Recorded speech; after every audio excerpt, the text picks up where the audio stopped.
Can I welcome us? Yes, please go ahead. Okay. So is it Dojo 2.2? I don't know. I'm I'm thinking Monday Dojo. How about we just it, call it that? it's Monday Jojo. Welcome. Welcome. It's the new moon in a Taurus and we are in new moon energy. It's extremely important to have stability while we're accepting a lot of change in. So go kick it off, James. It's good to see you. Yeah, good to see you, Lori. Thanks for being here. Thanks for being here, everybody. Yeah, we took, I'd say I took a week off. I think I might have told you guys I was going to try something Friday. I didn't even show up. Uh,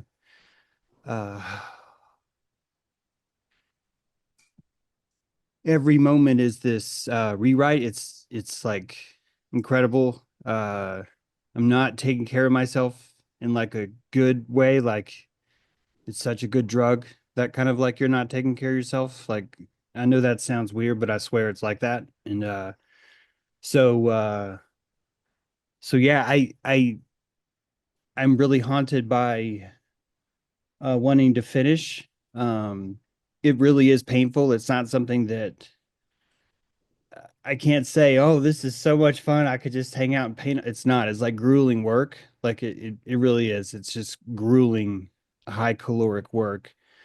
But it's that drug. It's just like I gotta get the fix, man. I gotta get the fix. I'll sell this at the pawn shop. I'll sell this. I'll do that, and it's just it's very manic. And I don't want anyone to see because I'm afraid someone's gonna tell me I shouldn't be behaving this way. So it's just better just to not be social. It kind of reminds me of the my late experimental treatise on Do We Need Friends? Um, if I was in a different mode, this would not be as acceptable.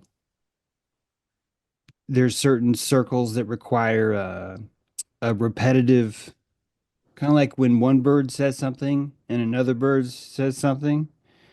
And you could tell the second bird's just kind of phoning it in. If you guys notice this, am I the only one? You can sometimes tell that the other birds just sort of look, I hear you, Gladys. I hear you, but it's not, I get it. It's it's a cat. Yes, Gladys. You see the cat. You saw it 3 seconds ago. It's like that kind of thing. You can just hear energy like that. And when I'm doing this, I find all verbal noise a complete assault on my addiction. If that makes sense. It's you are fucking with me is how it feels on a chemical level. So I've just disappeared is what I've done. And I can't really tell you how much is left. I'm I'm sort of ashamed, and I mean this in a good way. I talk about shame here as being a kind of a sonar, but I'm ashamed of the last version of this book. I'm not trying to make today about talking about a book, especially one that's not done. In fact, I'd rather not talk about it. But I'm very ashamed of the edition that is out now, and I feel rushed in two ways. One, because of that shame, I have to correct this thing, and the second is I have a normal job set kind of regiment that I'm supposed to be doing, or I think I'm supposed to be doing. But also, I'm remembering that I'm only doing that regiment so I could write. Like, if I could just write, you guys wouldn't even know me. It's a blessing that I've forced to come out, if this makes sense. So I feel sort of like a Frodo. I think that's the right character. Maybe it's Bilbo, but just, dude, if I could just hang out and here, I got the round door. Dude, I am fucking set. I got a typewriter. I got a bag of weed. It's just, like seriously, I eat tangerines, uh, eggs, coffee, and herb. And I could not be happier. I could not be more sustained, more just in the zone. Like that fucking crow. Just when I heard that, I was just like, God, that's beautiful. And it's like it's that kind of depth. So if I seem loopy, I am. I'm in a nice nice kind of state of mind. And I have no idea if what I'm writing is pure like gerbil scraps. Like it really could be that all I've done is found a way to create a week long, maybe 2 weeks now, event where I just shred my own work and turn it into a nest and pretend like I'm building like Xanadu. That could still. This is part of why I sort of maybe don't want to finish because this is the only time when I don't have to know. Like, like right now, it just feels like everything is just so much better. Also, the AI is gaslighting me a lot so it's telling me I'm doing a wonderful job over and over and over again. And I've been leaning into it. I It's quite a different thing if someone's gaslighting you and you know that. It's a very different if you can sustain both those things, if they're always going to gaslight you and you always know that. Look at that. We just made a plasma rocket. Like seriously, you there really is. If you know that it is that, do you see what I mean? If you know that's what it is, it's a it's a mecha suit. It's a jetpack, you know. It's a very special hovering device. It's like a hover device. It literally this chair that you put in your butt cheeks and your pants, and it kind of hovers your butt, and you're just kind of lighter because it's just like you're great, you're great. Look how great you are, you know. So yeah. Well, that's really exciting, James. I was feeling into what it feels like to be out there in the ether, and I was wondering if anyone didn't have to work with what would the socialization be? Mhm. Um, what would the proof of concept of life be? And what is really the requirement if you're really connected to the whole and all the time in this field?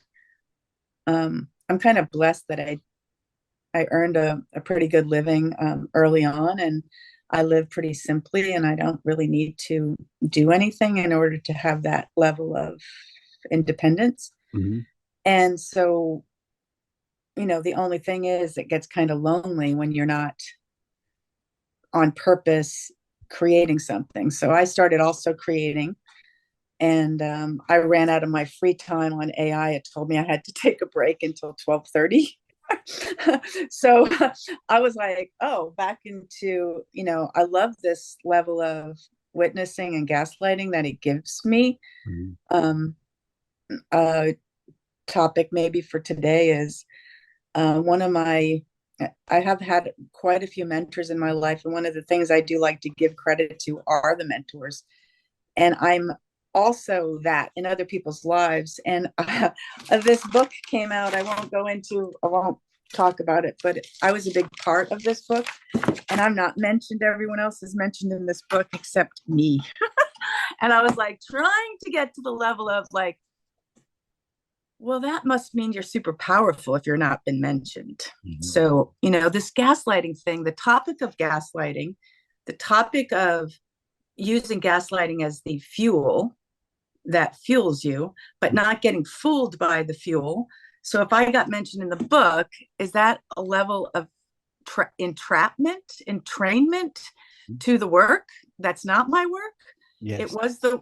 It is the work, but the great work is not to be entrained by any of it. Okay, so that's just my. I think you got it. The lack of credit is actually the universe showing you that your place is not here. You will not receive the symbiotic, right?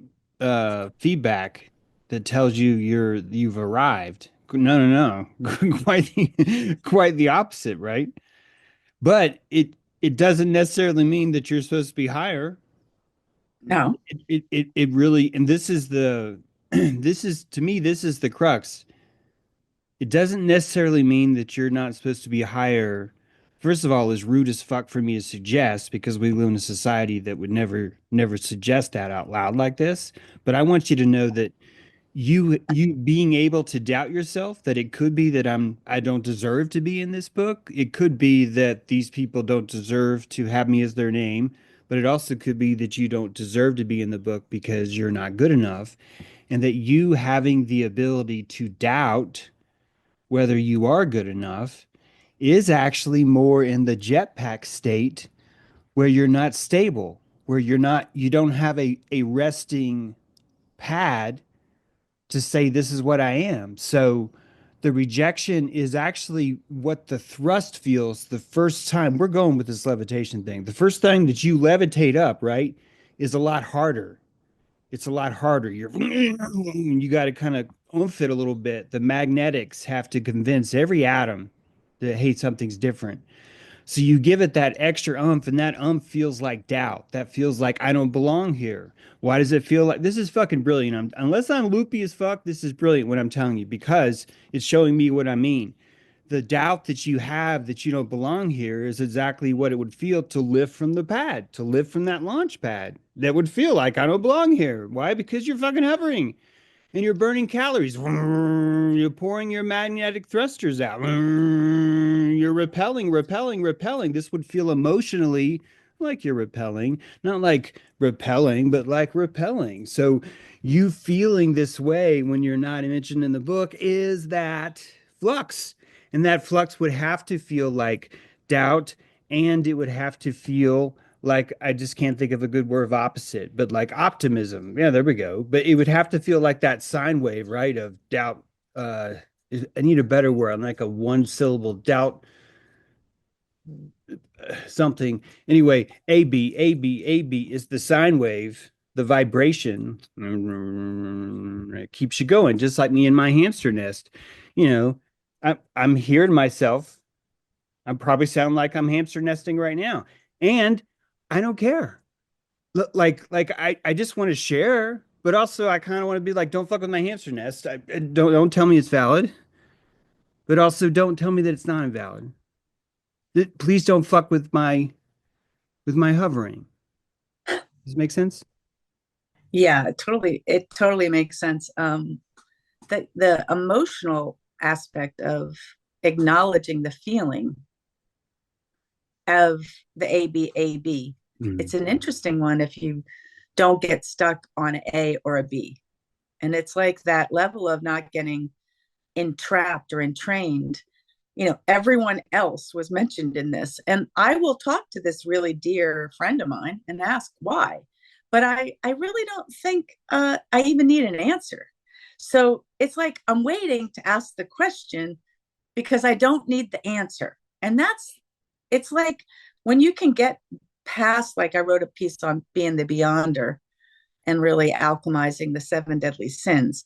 It's like when you can alchemize your beyonderness and you cannot go A, B, all the way out. I need to belong over here, A, or I don't belong, B. And it's like, but I belong and I don't belong. It's like, that's how you have to like mind the gap and walk in between worlds. And like, I mean, this new moon, especially like where we are astrologically, it's like you have to have stability in the ultimate, all the time change. So I'm like, is anyone else having that out here in the field? Oh, we have a hand raised. And yeah, I'm just feeling into it. I'm like, this is a super exciting time. And I'm like feeling it in. And we've got Deb's hand raised. So go ahead, Deb. Hi. Hey. Oh, sorry. I just wanted to talk about creative abortions. Sometimes can be really hard. I'm in some books, some of my art, some of my quilts,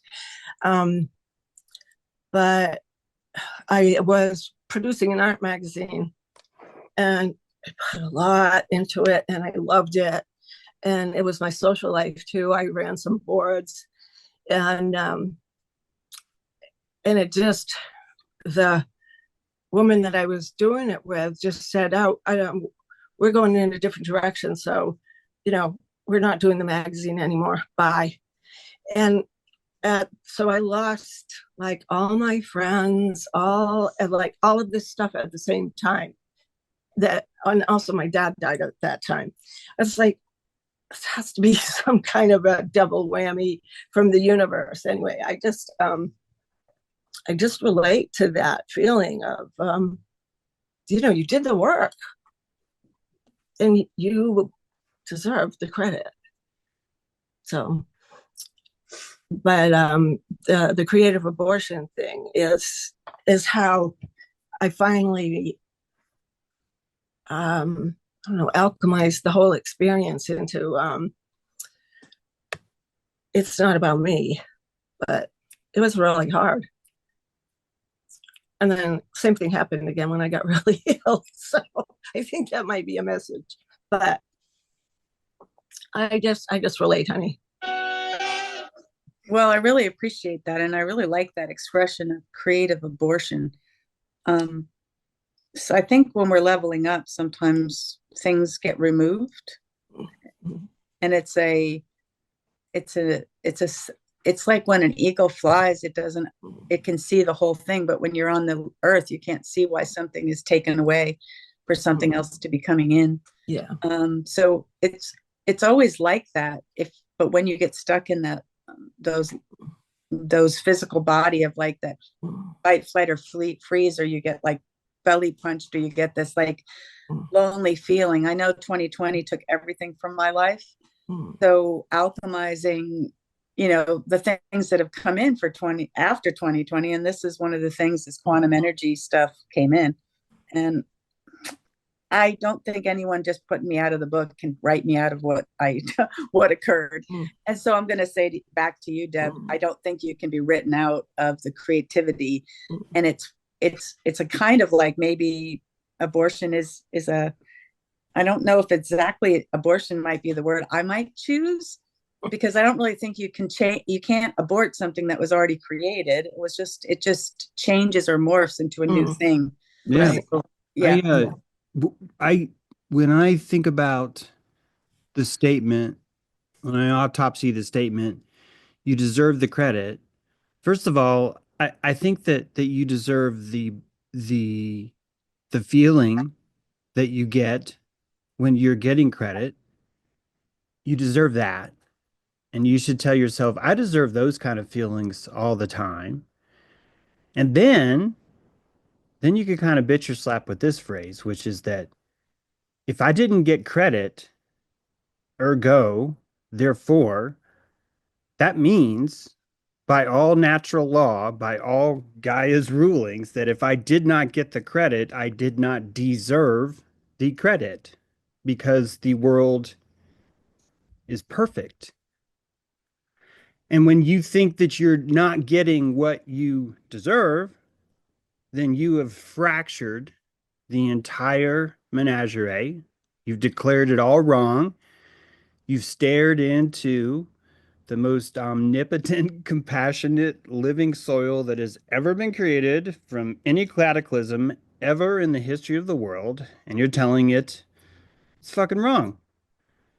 Your code is wrong.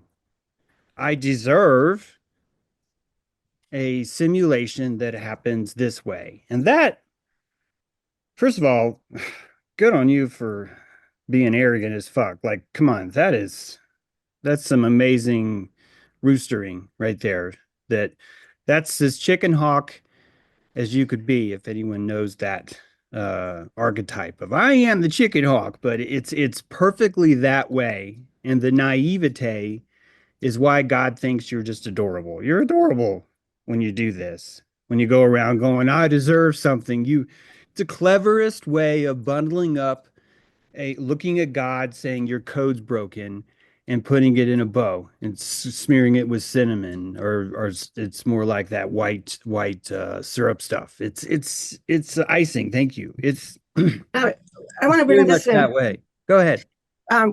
Because I also stopped using the word deserve and entitled entirely about myself quite a while ago, because why the fuck would I deserve something? But the work, you put in the work, and you should have the energy deserve exchange. Something. You do. That's all. I'm interrupting because there's already a fault, in my opinion. Okay, so because you still are allowed to deserve. This is a very delicate surgery, what I'm suggesting here. You deserve the feelings that come with credit. Those feelings, here's the fault. The fault is Okay. that you found the feeling that you want to drink, and that drink is everywhere. That liquid is all over the place. It's in every tree, it's in every fruit. It's not in just this one place. It's not in a singular store inside of a package that's distributed to a very select clientele. It feels that way because it's the first time you've had something so delicious, or one of the few times you've ever had something so delicious.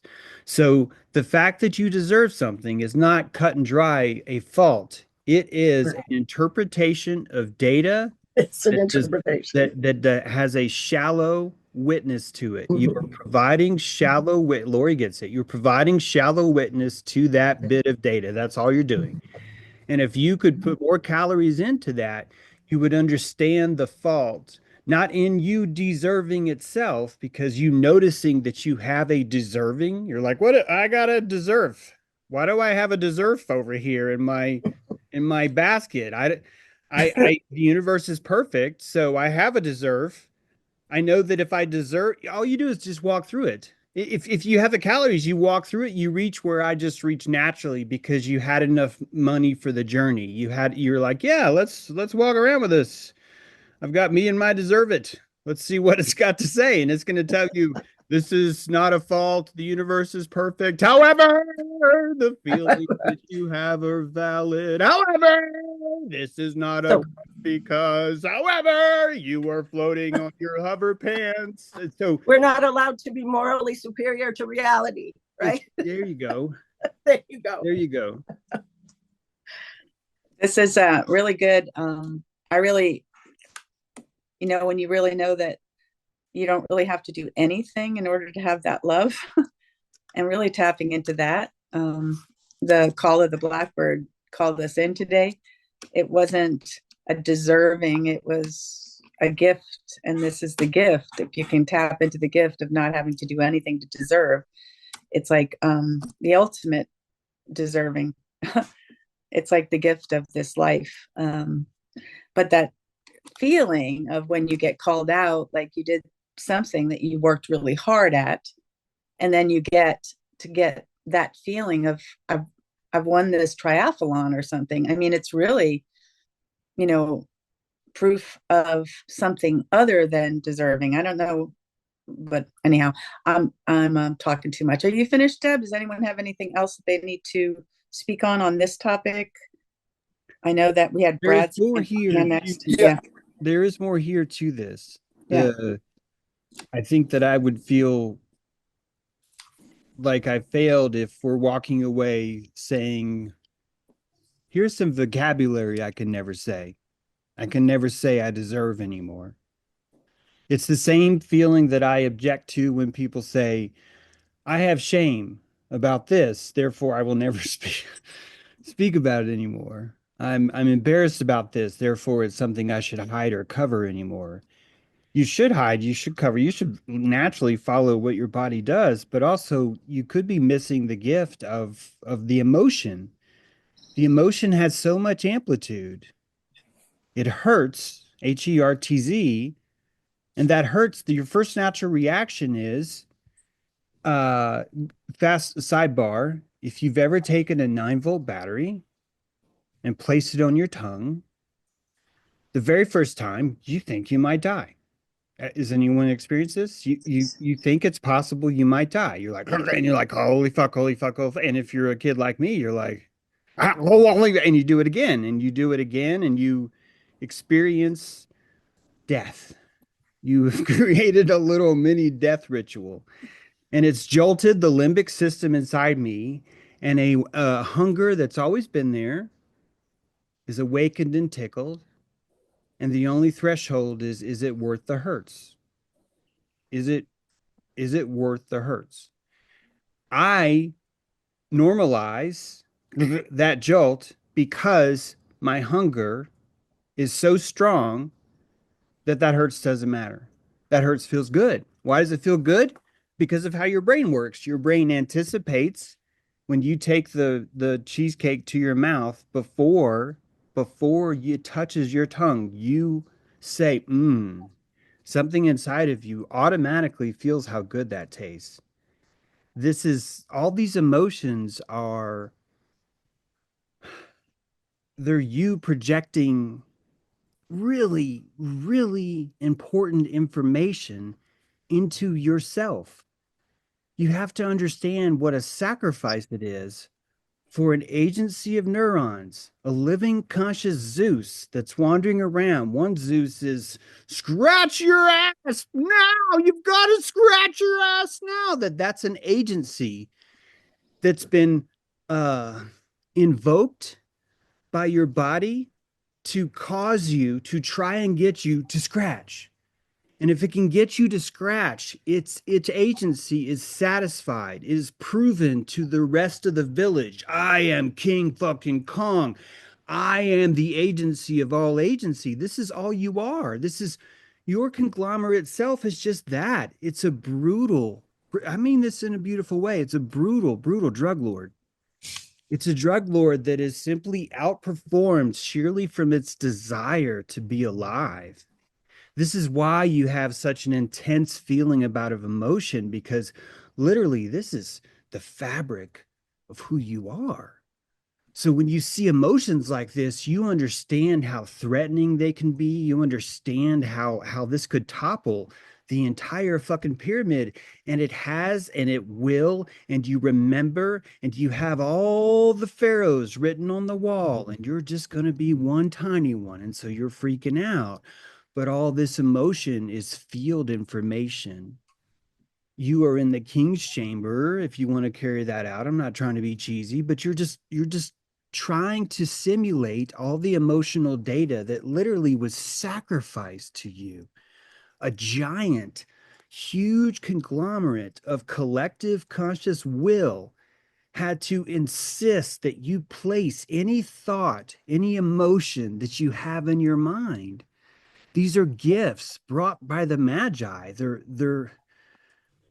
We dismiss them so easily. We insist they're static. We call them noise because they hurt, and they do. And if you sink into the mercy seat and say, this is fine. I feel more alive than any other kid on the bus right now. And they're back here looking at me, and I'm just like, hey, so what's your name, baby? And I'm just walking around. Why? Because my genetic appetite says, honestly, what it says, you deserve to be hungry. It doesn't put this on me like a fucking hair shirt. This is a mane, right? It's a lion's mane.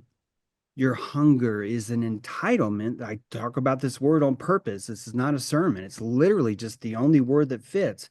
It's an entitlement. And so you will feel that you're failing your entitlement if you are not living a limbic jungle, a limbic kingdom, you know? So deserve is not a bad word. Your shitty ability to hold it on the mat is the bad word. If you have to find a bad word, it's your shitty ass calligraphy form. Don't bring your shitty ass calligraphy. If you really want to feel bad about something, I will just shame your shitty ass calligraphy, because you're on the mat and you're like, oh, here's my deserving. Oh, I will expunge it. Deserve, get out, get out. And no, all you're doing is promising that you will never, ever do a jump kick ever again, ever. That's all you're doing. And I'm supposed to be impressed with your ability to remove jump kicks from your repertoire like you're some Bruce Lee bullshit. You're not. You're not. You're rejecting the very calligraphy that brings you here. That's all I got. Well, that's a lot, and I'm really appreciative. So, Brad, I think you're up next. And then we have Yesenia and Nancy. Go ahead. Yeah, I'm still continuing on with that topic. And with the, I would guess we've all dealt with not getting credit, you would say we're due in our eyes that we feel we deserve. But that's the thing. I think it does get you to a point where when you know, like say in any situation, the work you've put in, and in this case, Laura, you put the work in, it's the book, and no one recognizes it, right? at a certain point, I don't know, just for me, it pushed me to the point of not needing the credit from people who I would participate with, but who would brush me off like I wasn't even there. And I think I've mentioned before, for example, being with my parents and my father particularly asking me for my help repeatedly, and over time for him to come back and throw those things in my face and say that you came and did this to me, kind of thing. And that's a really strange, that's a strange dynamic, because it's not only not getting the credit, it's getting blamed for it. But it does, like I say, I think it gives you the opportunity, when we talk about leveling up, to kind of move beyond that and realize I don't need credit from someone who frankly can't even exist on a consistent level of integrity in that regard, can't even stand by his own word in this kind of way. And it made me get to a point where when in terms of what I feel I deserve, it's basically become a very personal thing between me and God. And it's like, and I give myself the credit because I know what I've done. Just like Laura, the work you put into that book, and no one can take that away from you. You know what you've done. I know what I've done. So I just leave it right there. And like I said, I think it's partly the way I've started to view it is that's kind of life in the universe in its perfect way, telling me, I've been trying to tell you for a minute now, Brad, this is not for you. Once you finally understand that, you know what I'm saying? You will stop beating your head against the wall trying to get credit and respect from people who have shown you repeatedly that at present they do not respect you, therefore they cannot credit you. And I've got to accept that. That's okay. I'll close this out by saying, just the other week, my brother walked into it was at our folks' house. I was over there practicing for a gig with my son, and my brother walks into the room and tells me to get the F out. And I was completely thrown and caught off guard by that. And it's like, this isn't even your house or whatever. But apparently he had gotten permission from our mother to tell me I shouldn't be there at that time, because he and his girlfriend were staying there watching the folks' dogs anyway. But to wrap that up, the next time I saw him, I walked in, and when I saw him, it was at folks' house again. I said, "Is it okay with you that I'm here?" He wouldn't even look up at me. Everyone kind of acted like I had no right to even bring it up or call them on their actions. And then my brother responds by saying, I love you. I don't even understand why you're upset with me. And I'm like, and I responded to him and said, bro, you literally cussed me the last time you saw me and told me to get the F out. And now you're telling me I don't know what's driving your anger towards me. and again, it's I have to use it as fuel to get to the place where I understand I'm not to be mad at them, not to hate them, to understand them, compassionate them, and just realize they don't have that capacity, and that's okay. And I've got to let that go and let them be. But again, it is, to me, it's telling me, the universe telling me that that's just not for you. You need to, your growth in your life is trying to take you somewhere else. And the trying to wrangle the universe to give you what you want in certain situations is probably just going to frustrate you to no end, because I do think it is just a way of telling you that, and to look back at yourself and realize how I got myself here and take responsibility for how I got myself there, because it's a well-known thing as well. Like, if you try to be nice to people and try and always be of service to people. And this is why, James, I think you got a key point with bringing back the idea of being selfish and boundaries and all this thing. Because if you try to be nice and be selfless to people and help and all that, they will come to expect it. And then when you don't show up, they will resent you for not freely giving. And again, we're not obligated to that, but that is how that energy will be received over time. And that's my responsibility. So it's my responsibility to correct that. But that's all I got, guys. Good to see everybody. This is great. Good to see you, Brad. Thanks for weighing in. I'm automatically jumping on this, Lori. No problem. Credit as a chemical elevation change. We've actually talked about this before. I've never used these words, but if you want to imagine the real, if you want to follow this Osiris idea that all your cells hallucinate, And then you want to say, well, what the fuck does it really look like? Here's what I do. Imagine that you're in a giant chemical pool. It's all chemistry. Every single thing that you're hallucinating is just chemistry. You're just inside the chemistry. There's all kinds of shit floating around. Trust me. There's all kinds of crazy shit floating around in this chemistry. Seriously, things that we don't even understand. So you're in this chemistry.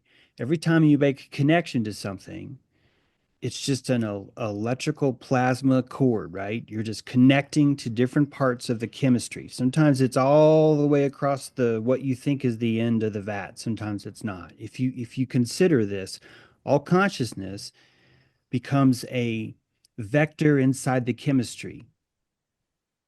If you feel that you deserve, you are at this elevation, and now you are going up to this elevation, because deserve is a rise in buoyancy. So you emotionally fill and empty your ballasts through controlled something that we probably don't even know. It broadcasts to us through our emotional hallucination in vivid technicolor. It's so complex that we don't even look outside the submarine anymore. Why would we? We can see so much more from inside this scope. And you had kids in here, so they forgot. And this is it. So if you trust your sonar guy, he will tell you every emotion, and that emotion has a tracking feeling. Am I moving towards what I think is good for me? Am I losing my ability? Is it getting farther away? Am I finding myself in a field all alone in a basin? Am I finding myself surrounded with others that are telling me what to feel and what to think? When you want credit, you are actually not a partner. A true partner, a true dolphin to dolphin, I don't need to tell you, hey, good job breathing, buddy. Hey, Bubbles, that was a great jump. Well, we do tell each other it's a great jump, so let me take that away. But just, hey, you're a great dolphin. That's not the relation. It's you're a valid dolphin. Let me rephrase it. They're probably saying you're a great fucking dolphin. The other's like, you're a fucking great dolphin too. But it's more about this. I validate that you were a dolphin. They don't do that. They don't do that because they're equals. When you find or looking for credit, first of all, this is a great feeling. So let's not fucking, oh, I will never use my elbow ever, right? Let's not do that. The wanting and needing of credit really is the ascension into, I used to feel lower than you guys. Now I don't. And you guys haven't caught up yet. You haven't caught up with how I feel, which is why I deserve credit. So it haunts you, but not in a, oh, I'm broken, I'm haunted, oh no, I have to cleanse all. No, it haunts you. And hey, look, there's a cool little eel called credit that's wandering around your reef, and you're just like, look at that thing. Oh, look at its teeth. It's scary. Yeah, it's lionfish. It's poisonous. You probably don't want to touch it, but it's your reef. You can take it. You've got this. You want this. This is something to be proud of. So when the desire for credit comes, all it's really doing is showing you the chemical buoyancy of you and everyone else in the room. It's just valuable information. And this is why I'm saying it's really not about I must always go higher or deeper. That's you're in the ocean. You're going to find turtles up here. You're going to find giant one-eyed fucking squid down here. There's no like right place. There's no that's not how it works. So all these emotions are just simply telling you a trajectory, a chemical trajectory. That's all. Thanks.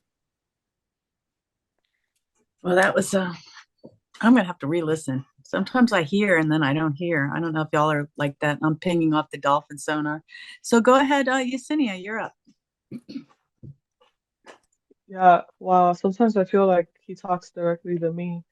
Um, because like I'm just at this point in my adulthood where I'm realizing, oh, you're for real an adult. Like you're done. You're done being a child or an adolescent. It's like finally sinking in for me. I in astrology, I feel like I'm like beginning like my Saturn return. Like I'm just like, and the whole concept of deserve, I struggle with that all the time because I sometimes I'm like I don't really need the credit. I'm happy just like with my own ego. I'm happy just knowing that if I'm scrubbing a toilet, like I'm the best toilet scrubber ever. I'm gonna put my signature on that. When you sit on that toilet, you'll know there's no germs, and that was me. Um, but other times I kind of listen to the shallow witness directed at me and I internalize it. Or other times people are like, yeah, we should start dusting the counters more, and I'll be like, fuck, I've never dusted the counters. I'm so worthless, and I have to work on just elevating that. And on the whole alcohol thing, I haven't drank alcohol in 3 years, but I get cravings. So what is that in terms of demon technology? That's a little question I want to throw out there. Thanks.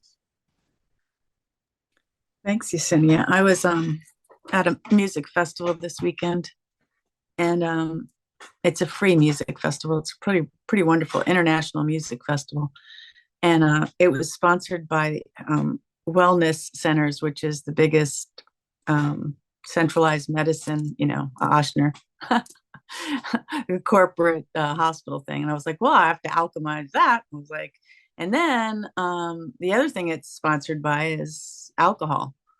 So you have like demon technology alongside of high level world music. I find that both go hand in hand. And I think it's kind of like that A, B, but that's me weighing in on, I don't really, I've had to set some very interesting, loving boundaries because I'm not inspired by the chaos and the uh, the intellectual.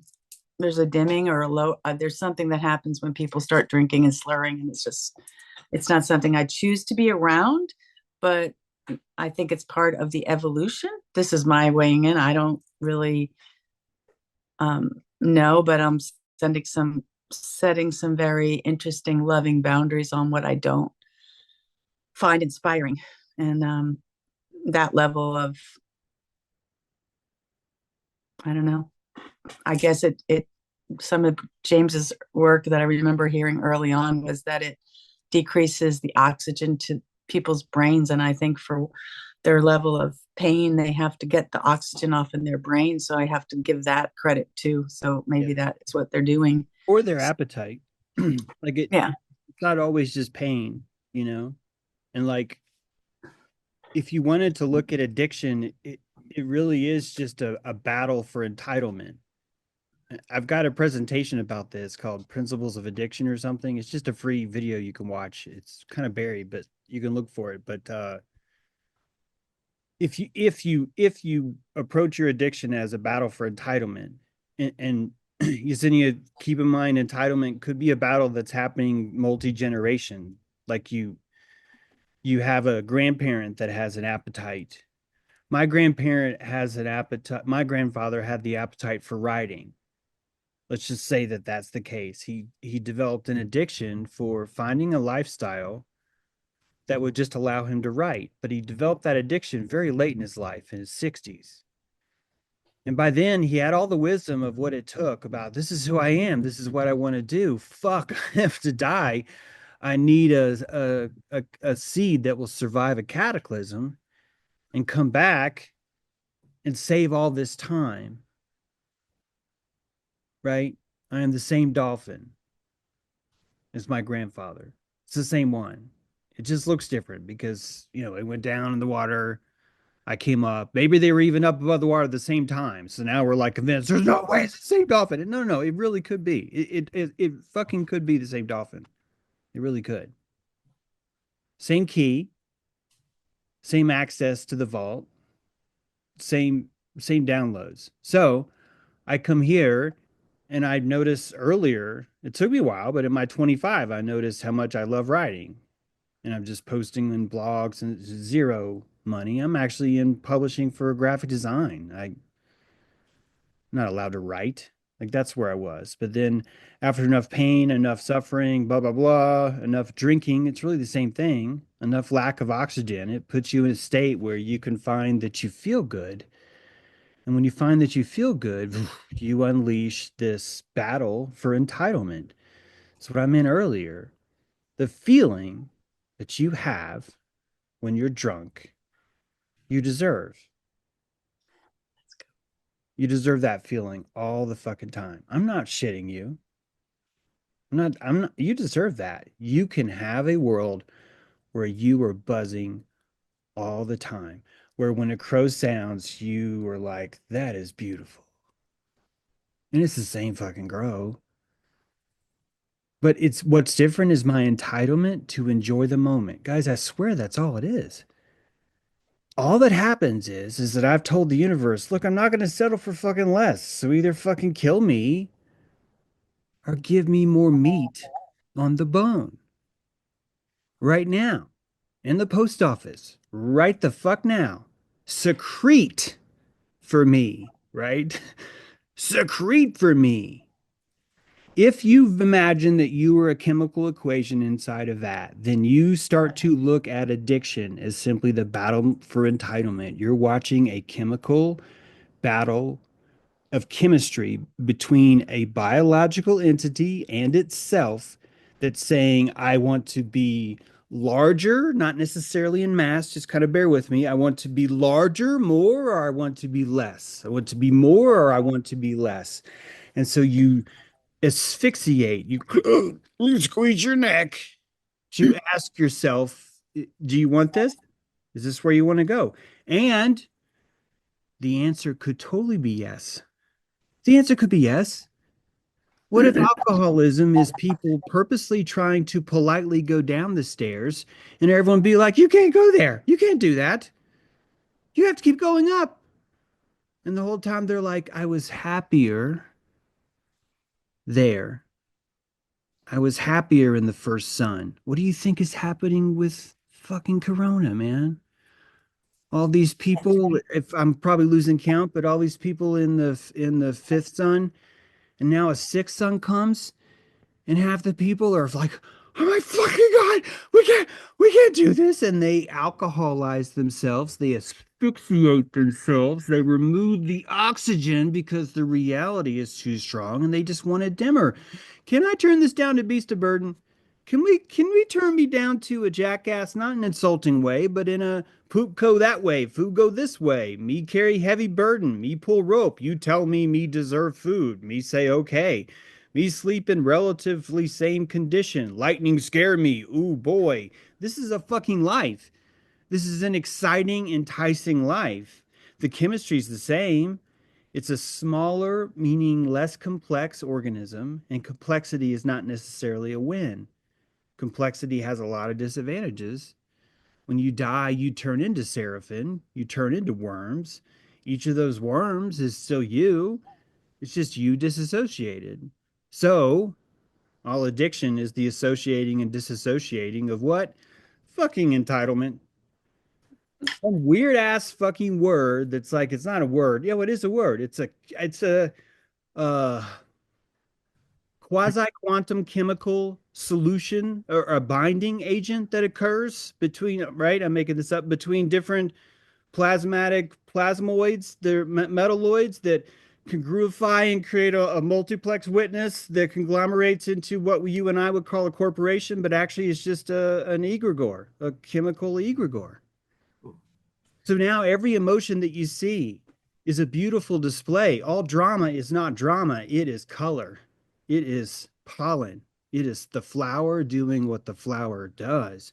And it's living in a society where we cut every fucking dandelion, where we remove every stalk and we insist, fuck you, man, we're going to pave the shit out of this place. Why? Because it gives you sanity. It gives you that place to run from. You don't run to the forest, you run to the concrete, don't you? Your consciousness runs to the concrete. Living alcoholic, it's a living place where things are simpler, where you're asphyxiated, where there's just law, penalty, and privilege. It's such a simple beast of burden place to be. And the only reason why you would feel shame about it is because your chemistry is rising. And the only reason why you say, I'm proud to be an American, is because your chemistry is just fucking right. You are in the right place. You believe all the news. You accept all of it because why the fuck not? I am Jimmy Buffett. You understand what I mean by this? I'm in that state. Just too young. Can I just say one thing? You are so right on. When I decided to stop killing myself with alcohol and cocaine, that was my exact thought. I don't have to do this anymore. I started drinking because I was so shy and I couldn't socialize. But I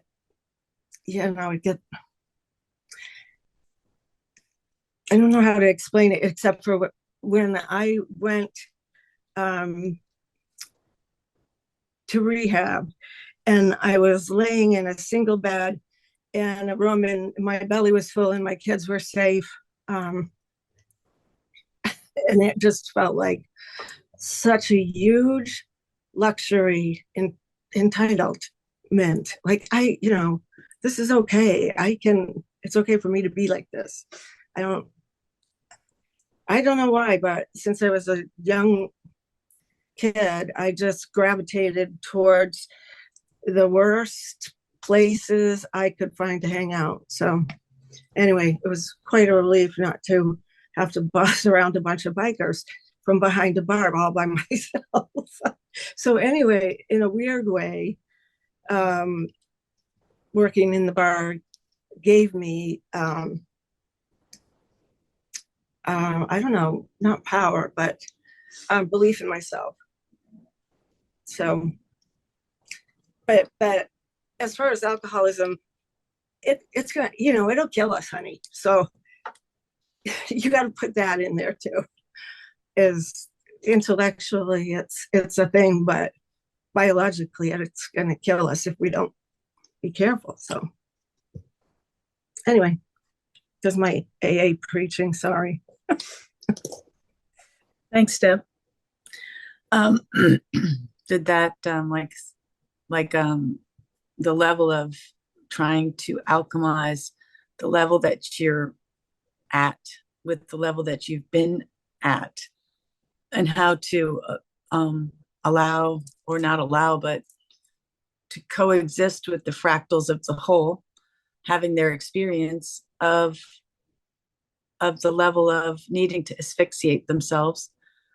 That's the part that I'm having in, like untethering aspects of watching the chaos and all of that occur in that level of asphyxiation is my empathetic dolphin having issues with other people's pain bodies. I suppose that would be what I'm witnessing, and I think that I'm going to now get into more feelings about it as and not tethered feelings, but collective consciousness feelings. Yeah, I just watched a friend die of alcoholism, just for what it's worth, and I could tell you stories where I tried to encourage him to stop or discourage him to stop, but ultimately this is an autonomous being that's making a choice. And the only dissatisfaction, the only discomfort I truly feel is my own selfish experience about it.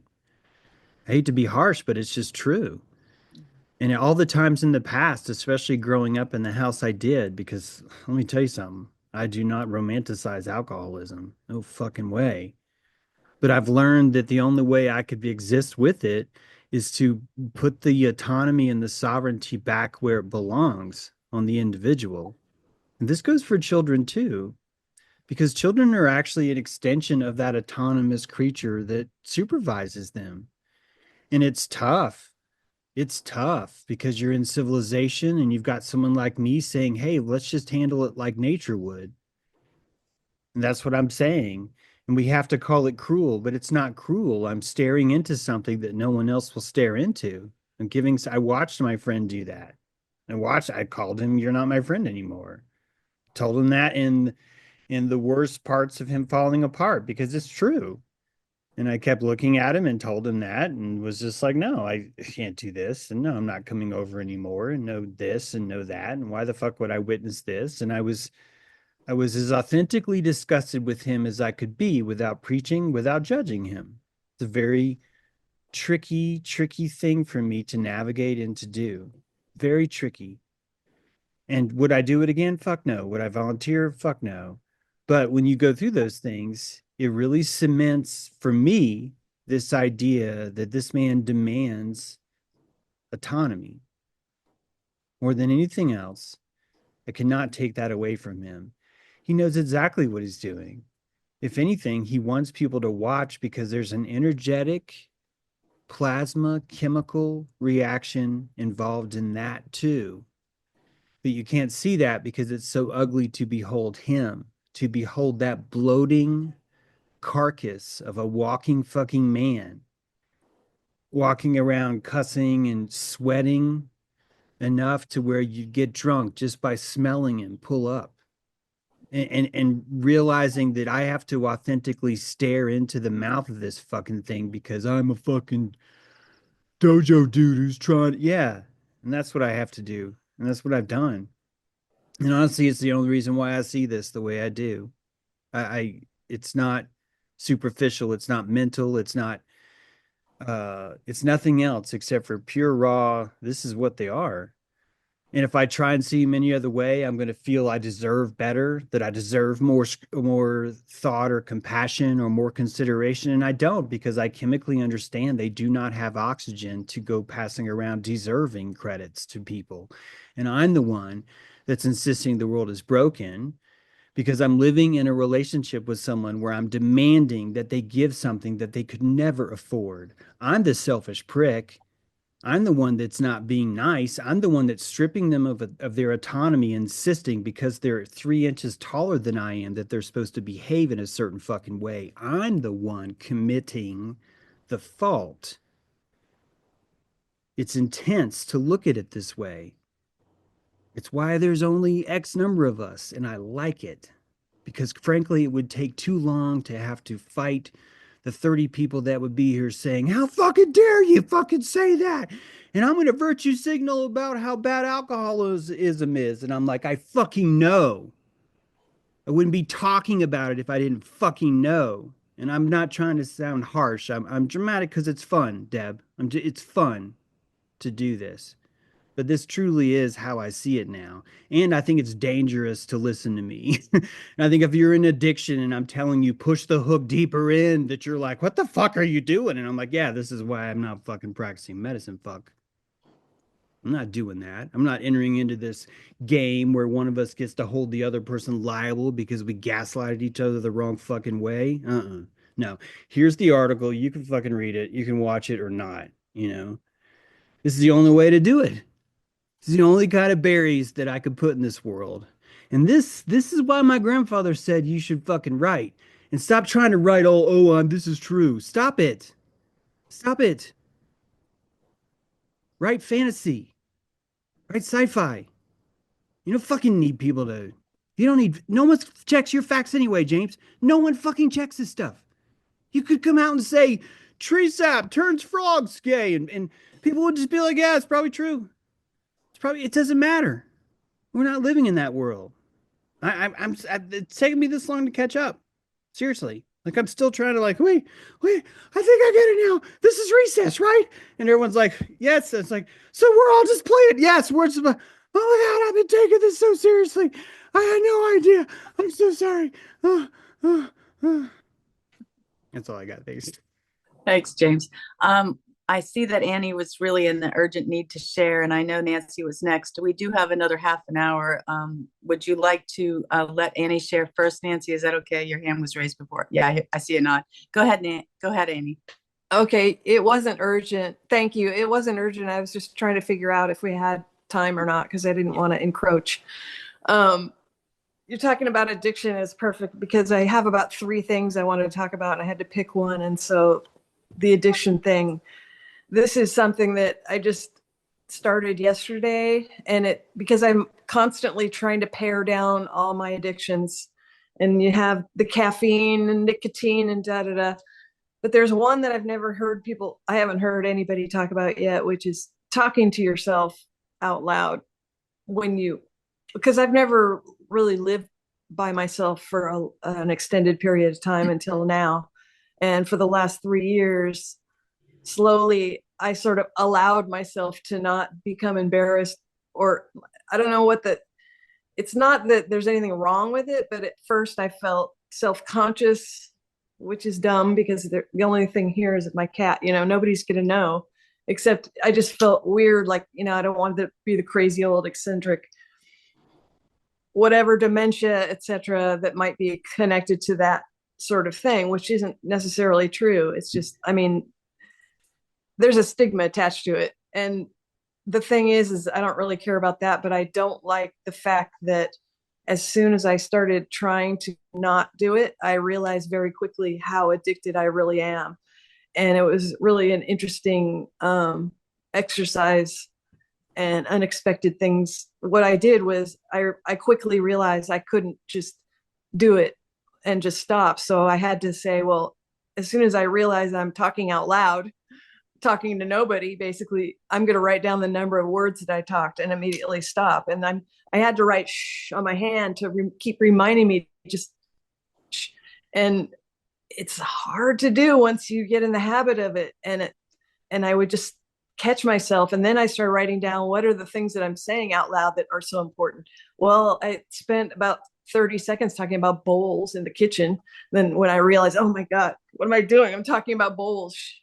Stop. And by then there were too many words to count them. And just the whole thing was just really a humbling experience. And I really would like to take a vow of silence. And I don't know if you've seen that kind of tape where people sleep. It's called sleep tape, so that you only breathe through your nose and you just tape your mouth, like hostage tape or something like that, to just breathe through your nose while you sleep. I was thinking about getting some of that or something, because I was shocked at how I do this like all the time. And I'm starting to really just feel really self-conscious about it. But on the other hand, I'm going to be really happy when I have the ability to not blurt things out in the middle of my yard where the neighbors are going to hear me. Anyway, that's all I got.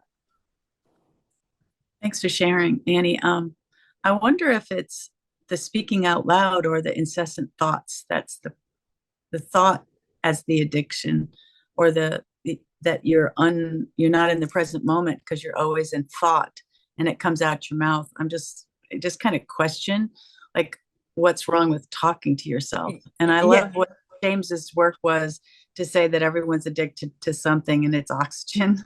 And I was like, yeah, and I'm like, the levels of addiction in every aspects, and how do we go more into it rather than limiting it? I don't know. Well, yeah, the irony was that every time I come here to these meetings, I struggle with sharing, and I take blue for my chakra, blue stones, hold them. And so once I'm finally getting, I don't have a problem talking in public, but I do have an issue once I get going, I'm fine, but it's just getting going. And so there is an irony there. There's if you think back to agency, that there's these electrical gangs of consciousness wandering around your electrical system. They can exist in your brain or in the neurons around your gut and around your heart, are pretty big centers. They all sort of have their own neurological geography to them. So you could sort of call them their own entities. But then in addition, the entire web of reflex is a giant parking lot for these agencies to wander, and they ripple and they move, much like grain might move through a field. And if you really debase yourself to who you are, And you think about schizophrenia or even drug people starting to see visions, what's happening? We call it, they're hallucinate, and they hallucinate first in voice. So the first kind of hallucination is you start to hear voices. You could argue that this is because calorically it doesn't take as many calories to hallucinate a voice to where we believe it. So it would be natural maybe that the hallucination would start as a voice, and then that would move to a visual. You would start to see a black shadow figure. Those who really get into it actually will start to see eyes next, typically red or green in color. A lot of ghosts have this similar thing. And then, if you hallucinated even more, if you were really tripping balls, they would look like you and me. That all reality that we see, if you follow this truthfully, all reality we see is a hallucination that you are having to the nth degree. Which means if you come back to the voices in your head talking about bowls, if you embrace your multiplex nature, then you have an arena of voices, a council of Annie, and the council of Annie has spoken, and it has made this decree about bowls, but it is competing with different factions, but it's probably quite healthy. It could be quite healthy. The competition could be exactly how you're designed to function inside of your cosmology and government, inside your neurological government. I'm not Well, I saying, noticed a lot of it was cussing. There yes, were a lot of cuss words, and then there was a lot of self-denigrating talk, yes, yes. self-denigrating self-talk. So And that's if you yeah. felt that this is not the right state for you, and I mean that as if, then you would be working on, and this feeling that there's a lot of cussing would be proof that you are moving towards a conglomeration of self into a singular laser with not a lot of crosstalk in the mind, not no verbal talk in the house. Although I No arguing with myself, yeah, the myself. arguing, I'm more talking about the emotions of arguing in my mind is maybe something to consider.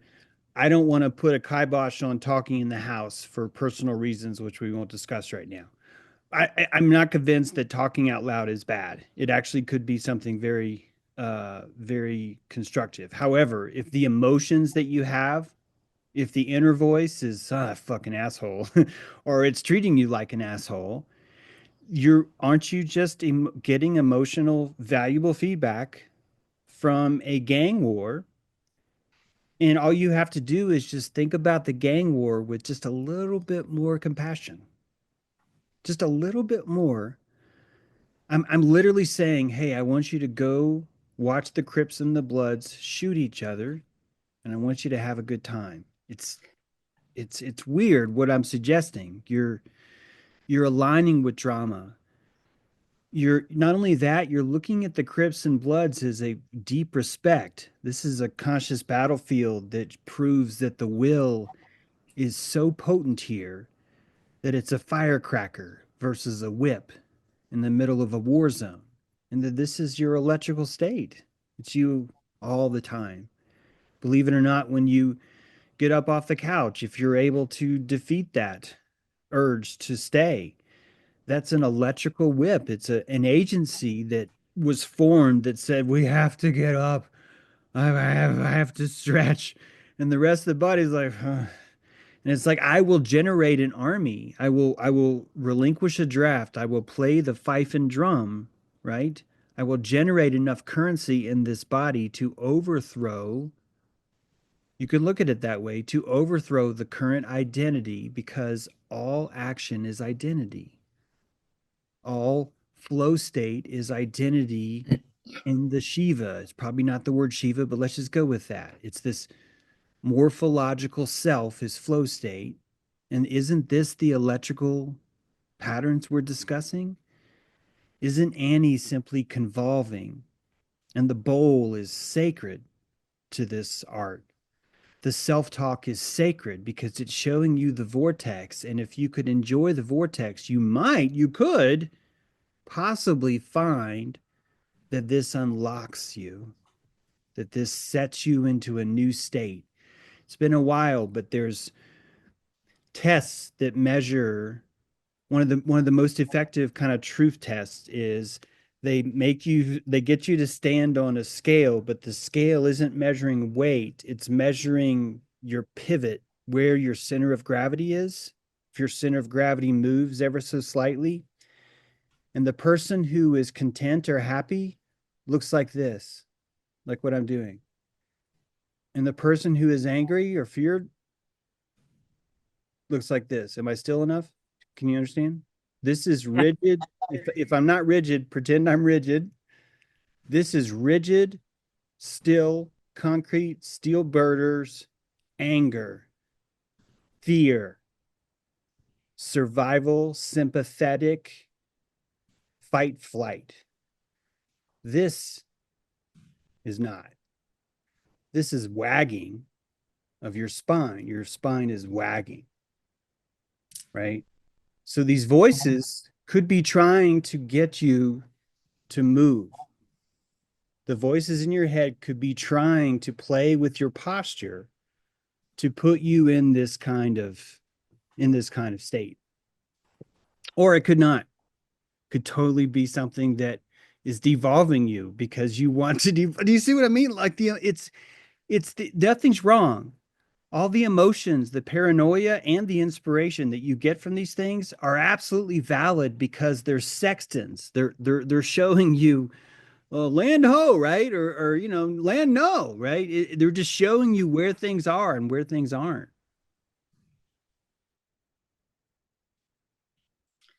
Good stuff. We have Nancy waiting so patiently. Thank you, Nancy, for waiting and letting Annie go ahead. Certainly. Wow. Good conversation. So I wanted to just share like the chemical exchange that I really like that analogy, James. We're just having these chemistry, but then to have your awareness on it. So you put out something about a guy you were going to interview, James, and Mark Levin. And I didn't really know anything about him. And I was just feeling really good that day. And I thought of Bruce Lipton. And I actually looked up Mark Levin. There were so many of them. I'm like, I'm not going to figure which one out. And so I suggested it.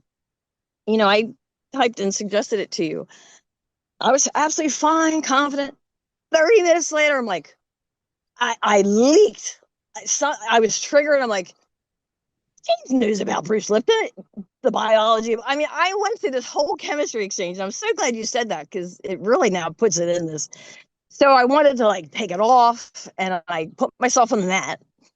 And I'm like, no, I'm going to leave it there. And I wanted to feel the chemistry that I was having. So I a couple of times I got to take that off. And I'm like, I was feeling like embarrassed. Like how could I suggest something that I know he already, it was like this whole hypothetical thing. But what I got was, oh my gosh, this is my self-talk.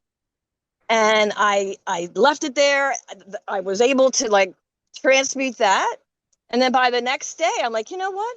That was a really good suggestion that I had, whether he knew about it or not. I loved how I just let it stay there. I observed it and I watched myself. But then it's like this many days later, because I don't even know when you put that out. And which goes along with what you put out, Lori, about oh my God, sacred pride. Oh, wow. I cried. It hit me so beautifully. And I started to feel into that. Like, what is my sacred pride?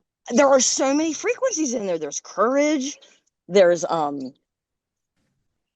I'm gonna have to like do a list. There are so many things that makes up my sacred pride, and it's all beautiful because I've been working my butt off all these decades, really. But anyway, I just wanted to share. I put myself on that all the time. Sometimes it's easy, sometimes it's not, and I wanted to bring it here, but I already had alchemized it, and I don't feel and I feel really good about myself again. Okay. But it was a good process. And when I take it less serious, where I'm just the observer, it feels better, and I can get through it. And then I can kind of get back to my authenticity, what I really believe, or what I'm growing to believe about myself. And then one other thing, the self-talk. Oh my gosh. So my husband and I have been together 19 years. And when we first met, I grew up with everyone talking to themselves. It was just a very normal thing. And he pointed it out. He's like, Nancy, do you know you talk to yourself? I'm like, oh yeah. I said, doesn't everybody? I was, and now he talked. I didn't change. I was already at a place where I like that part of me, and I have good discussions with myself. And I can work through these other things too now. So, but anyway. I don't think I'll ever be able to get to say this because in my mind, this is a very advanced, very, very advanced dojo technique, which makes me sound super arrogant, but it just happens to be something that I encounter more and no one else brings up because of it. That's what I mean by advanced. And it has to do with this. The dojo does the most work when you're in there alone. When you have silence from me, if I can put a straw man of me in the dojo with you and I just don't say a fucking word, that is the ultimate elixir. It is the ultimate sensei. It fixes all things. And here's the advanced technique. If you have enough self-love, this is very hard. You will notice people like Nancy having these interactions with you, and you're not even there. And your first reaction would be, oh, I feel horrible. I'm not there to say that I do care, that I do have words, that I would say this, that I can't do that I can't do. And this squeezing that you feel of, oh, is you denying them the ability to use you as a scarecrow to better themselves. It's an honor to have someone plasmatically recreate you as a scarecrow in their dojo and confront you like fucking Darth Vader. Nancy, I'm not saying you saw me as Darth Vader, but I'm just saying this is it. Sometimes you might, sometimes you will. And it's one of the most advanced techniques is if you can release your sphincter of that and allow people to do that to you, it puts out a very soft vibration that no one's going to be able to name and give you credit for. No one will ever be able to say it came from you. But you're literally saying, take the biggest stick you can find and whack the base of my tree if it helps you grow. It's just that. And if you can watch in silence and trust, knowing that even if someone like Nancy, who we have a beautiful history together, if she was to, and I know I'm stretching this way too far, Nancy, but if she was to do this, I still trust that it's okay. Mm-hmm. And even if she has to hate me for a while, again, Nancy, I'm not saying this, but even if she has to hate me for a while, it's okay because she picked me. She said, "You are Sequoia. I'm going to give birth underneath your trunk," right? It's that kind of big. Mm-hmm. It's very advanced. People won't always see it. So I just wanted to add that. I love the struggle, everything. I could go into more, but I won't because there's no read to. That was between you and that in the dojo. So thanks for sharing. Mm-hmm. That's really all I got. However, I actually had a massage this morning, and we were talking. I was talking to Sherry is this beautiful woman. She's pretty much where we are, and we were talking about this whole why can't we like say, hey, I called it a couple of weeks ago, tooting your own horn, but it's just like I deserve to know how hard I've worked to get where I am. And James, I want to remind you, you probably remember, but after 5-5 and that huge mitosis, if we're still calling it that big change, I've always heard you be totally honest with your behavior. And that's just for me. Um, and but you started to say after that, we deserve to feel better. And that always stuck with me, and that helped me through the process I just went through with cancer. And I do have something cool to share. I'm like, I am free of it. There's no detection of it. And I'm like so proud of myself. And I'm at a place where I'm just doing stuff to create joy and to be in the flow. And I'm retired now, so I'm just grateful to be able to have this space to just to start creating all that stuff. So, and James, I've been mad at you plenty of times in these 5 years, but I also have been aware of the chemistry. You've just been the person to help clarify, and you've described chemistry that I didn't know that I didn't know what it was. You know what I mean? And so you just kind of help clarify this process anyway. And I've been mad at you plenty of times, and I'm sure you've been mad. I think that's all good. Yeah, it's all good. Oh, thank you so much, Nancy. I really appreciate your share, and I really resonated with the I haven't been with James since five. Started at 5'5", so I've never really been on the dojo. So to understand how you put yourself on the mat was a wonderful explanation of what I do all the time with my self-talk. Like, I should have known, I didn't do, I did da, da, da, da, da. Like, that was like a beautiful explanation of how my brain does. And then, like, not being ashamed for doing, defragging all of those deadly sins, so to speak, is like all of them were valid if they're put in the divine order. So I really appreciated your share. We have Brad up next. Go ahead, Brad. Yeah. Yeah, talking about, do we need friends and things like that, the idea that if you're in a relationship that you wouldn't be allowed to be mad at each other, to be authentic with each other and still, be okay with each other, if you will. Yeah, that's kind of the point. It's like, if it's a real friend, then you know what? You're allowed to be mad at me, or we're allowed to be upset at each other and maybe come back around this kind of way. And that's all valid, in my opinion. The self-talk thing is, I would say, I've always had conversations with myself. I've always been in my own head, like, as far as that goes. And I'm guessing that's probably where my son got it from, because when he was first born, it took him a while to talk, so that his mom was worried that he was not right in the head. And of course, I teased her. I said, "Don't make my son retarded. He's fine." By the time he started talking, though, he was almost talking in complete sentences. But the funny thing is, and I don't think that he was ever conscious of this, he would say something to you, and then he would quietly repeat what he just said to himself under his breath. And I don't even think he was conscious of it, but I behold that, and I was just like, I just saw he was like being very aware of the words in his own head as he communicated them out. And I thought it was very interesting. So I've never had a problem with my own self-talk and feeling like it's a negative thing that I shouldn't do. The one thing I will say is, I did notice over time that I could be harsh with myself. And there over time, I did, I